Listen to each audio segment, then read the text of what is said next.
ఇటీవల కాలంలో అవినీతి నిరోధక శాఖకు పట్టుబడుతున్న కొందరు ప్రభుత్వ అధికారుల ఆస్తులను చూస్తే వీరు వెలగబెడుతున్నది నిజంగా ప్రభుత్వ ఉద్యోగమా లేక కార్పొరేట్ కంపెనీలను నడుపుతున్నారనే సందేహం రాకమానదు. అంతలా ఉంటున్నాయి వీరి ఆస్తులు. లంచావతారులపై ఫిర్యాదుల ఆధారంగా నిఘా ఉంచుతున్న ఏసీబీ వారిని వలపన్ని పట్టుకుంటోంది. వారి ఇళ్లల్లో సోదాలు జరిపి ఆదాయానికి మించి ఆస్తులు ఉంటే అరెస్టు చేసి జైలుకు పంపుతోంది. 2024లో ఏసీబీ 11 మంది అధికారులపై ఆదాయానికి మించి ఆస్తుల కేసులు నమోదు చేయగా వారి వద్ద గుర్తించిన అక్రమార్జన విలువ అక్షరాల 100 కోట్ల రూపాయలు. అనధికారికంగా ఈ ఆస్తుల విలువ సుమారు 1000 కోట్ల రూపాయల వరకు ఉంటుందని అధికారుల అంచనా. ఈ ఏడాది ఇప్పటివరకు నమోదైన 6 కేసులలో గుర్తించిన సొత్తు అనధికారికంగా 500 కోట్ల రూపాయల వరకు ఉంటుందని భావిస్తున్నారు.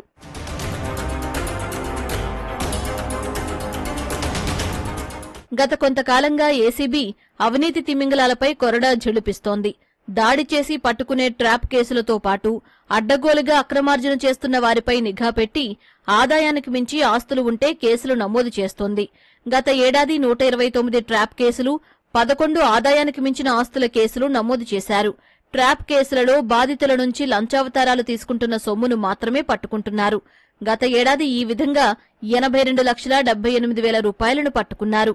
ఎవరైనా అధికారి లంచాలు స్వీకరిస్తున్నట్లు అనుమానం ఉంటే వివరాలు ఆరా తీసి ఆకస్మికంగా సోదాలు చేస్తున్నారు. అవినీతి అధికారుల ఆస్తులను గుర్తించి సీజ్ చేస్తున్నారు.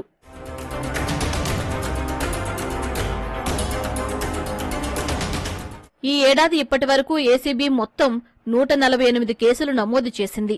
వీటిలో 93 ట్రాప్ కేసులు, 9 ఆదాయానికి మించిన ఆస్తుల కేసులు నమోదయ్యాయి. కేసులు నమోదైన వారిలో 145 మంది ప్రభుత్వ సిబ్బంది కాగా 10 మంది ఒప్పంద ఉద్యోగులు ఉన్నారు.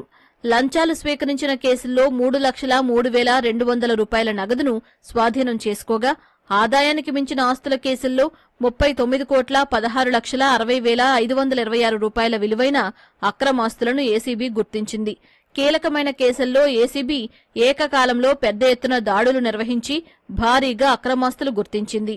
ఈ వ్యవస్థలో ఏంటంటే అవినీతి అనేది అవినీతి అంటే ఏదో మేము అది మా హక్కులాగా ప్రభుత్వ అధికారులు పనిచేస్తున్నారు. ఎందుకంటే ప్రభుత్వం ప్రజలు వాళ్ళు కష్టంగా పనిచేస్తూ వాళ్ళు వ్యవసాయం చేస్తూ కూలి పని చేస్తూ పన్నులు కట్టు మన కోసం మన ప్రభుత్వ ఉద్యోగాలను పెట్టుకుని వాళ్ళకి అన్ని రకాలుగా సౌకర్యాలు కల్పిస్తుంటే వీళ్ళు వాళ్ళ విధులను పక్కన పెట్టేసి వీళ్ళ అవినీతిని చేస్తూ అక్రమాలకు వీళ్ళు పాల్పడుతున్నారు. రాజకీయ నాయకులు అధికారులు అనేది ఒక పరస్పర సహకారంతో అయిపోతుంది. నేను ఇంత పని చేస్తున్నాను, మీరు ఇంత పని చేయండి, మీ ఫైల్కి నేను సంతకం పెడతాను, నేను చేసే తప్పకు మీరు సపోర్ట్ చేయండి అనే వ్యవస్థ ఉంది. కాబట్టి చాలా మంది రిటైర్డ్ ఎంప్లాయీస్ రీసెంట్ గా మనం ఒక ఏపీలో చూసుకుంటే మాత్రం ఒక కేసు 25 లక్షలు 5 కోట్లు డిమాండ్ చేసినట్టే మన వ్యవస్థ ఏ స్థాయికి ఎదిగిపోతుందో. ఒక పేదోని దగ్గర, ఒక సామాన్యుని దగ్గర అతను హక్కుగా పనిచేయాల్సిన ఒక ప్రభుత్వ అధికారి హింసించి పీడించి డబ్బులు వసూలిస్తున్నారు.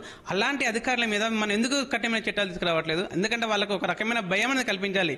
ఈ వ్యవస్థలో భయం అనేది ఉంటే ఎవరికైనా తప్పు చేయాలంటే ఒక రకమైన వణుకు పుడుతుంది. దాని ప్రకారంగా ప్రభుత్వాలు కూడా పనిచేయాలని మేము అనుకుంటున్నాం. విశ్రాంత ఈఎన్సీ మురళీధర్రావుపై ఆదాయానికి మించి ఆస్తుల కేసు నమోదు చేసిన ఏసీబీ ఆయన నివాసంతో పాటు బంధువులు, కుటుంబ సభ్యుల నివాసాలు సహా మొత్తం 11 ప్రాంతాల్లో ఏకకాలంలో దాడులు చేసింది.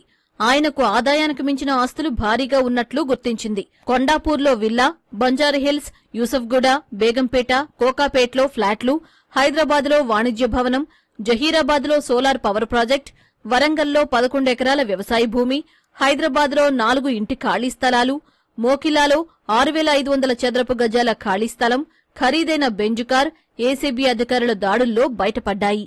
వీటి విలువ మార్కెట్ రేటు ప్రకారం దాదాపు 150 కోట్ల రూపాయలకు పైగా ఉంటుందని ఏసీబీ అంచనా వేస్తోంది. కాళేశ్వరం మాజీ ఈఎన్సీ హరిరాంపై కూడా ఏసీబీ ఆదాయానికి మించిన ఆస్తుల కేసును నమోదు చేసింది. దాడుల్లో ఆయన ఆస్తుల విలువ మార్కెట్ రేటు ప్రకారం 130 కోట్ల రూపాయల వరకు ఉంటుందని అధికారులు అంచనా వేశారు. ఏసీబీకి పట్టుబడ్డ నీటిపారుదల శాఖ ఎగ్జిక్యూటివ్ ఇంజనీర్ శ్రీధర్ ఆస్తులను ప్రకటించినప్పటికీ వాటి విలువను ఇంకా లెక్కించాల్సి ఉంది. ప్రాథమిక అంచనాల ప్రకారం ఆయన ఆస్తుల విలువ హరిరాం ఆస్తులను మించి ఉంటుందని, అది సుమారు 150 కోట్ల రూపాయల వరకు ఉండవచ్చని ఏసీబీ భావిస్తోంది.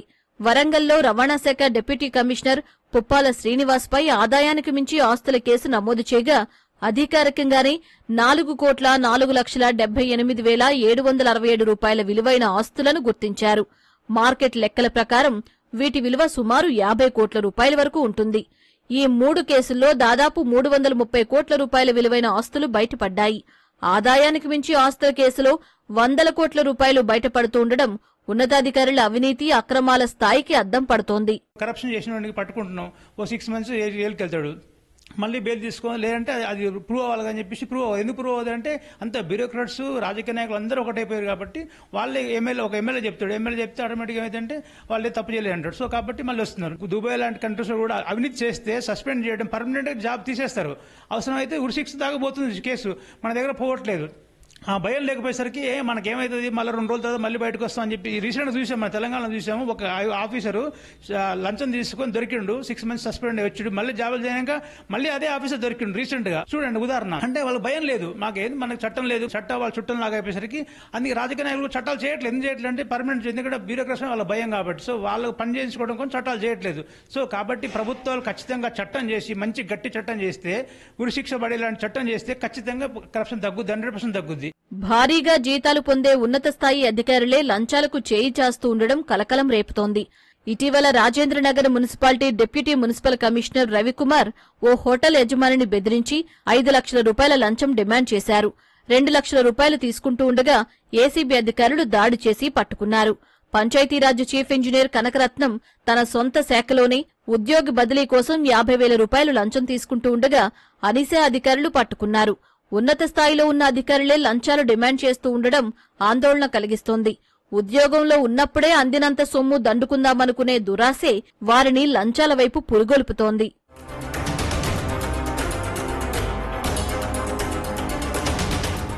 అభివృద్ధి పనులు కొందరు అధికారులకు వరంగా మారుతున్నాయి.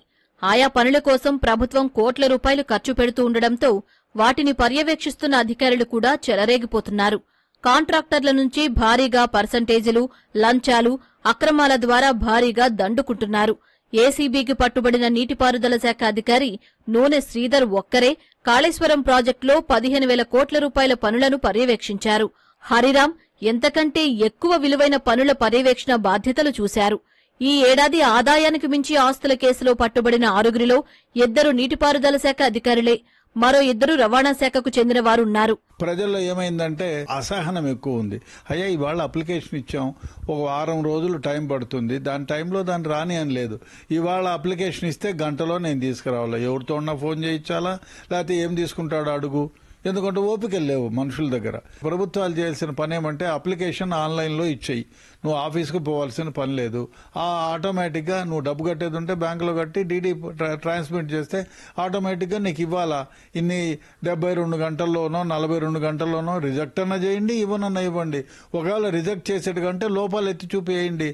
అంటే ట్రాన్స్పరెన్సీ ఉంటే డెఫినెట్గా కొంతవరకు తగ్గుతుంది. రాజు మంచివాడైతే దాని ప్రకారం సైనికులు కూడా బాగానే ఉంటారు.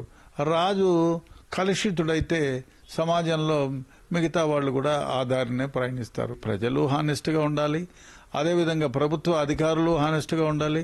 అదేవిధంగా అతి ముఖ్యంగా ఏమిటంటే పారదర్శకత ఉండే విధంగా ఈ పథకాలన్నింటినీ కూడా రూపొందించాలి. ఆ విధంగా చేయగలిగితే అవినీతిని కొంతవరకు ఆపగలుగుతాం. అవినీతి నిరోధక శాఖ అటు లంచగొండి అధికారులతో పాటు ఆదాయానికి మించి ఆస్తులు కలిగి ఉన్న వారి గురించి సమాచారం అందగానే తమ పని ప్రారంభిస్తోంది.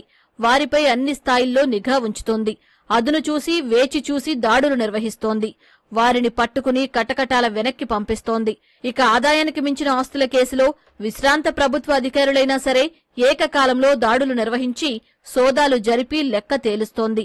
సమాచారం రావడమే ఆలస్యం, అంతా సిద్ధం చేసుకున్న తర్వాత దాడి నిర్వహించి పట్టుకుంటోంది. మరోవైపు లంచం అడిగిన వారి గురించి సమాచారం ఇవ్వాలని అనిసా అధికారులు ప్రచారం కూడా చేస్తున్నారు.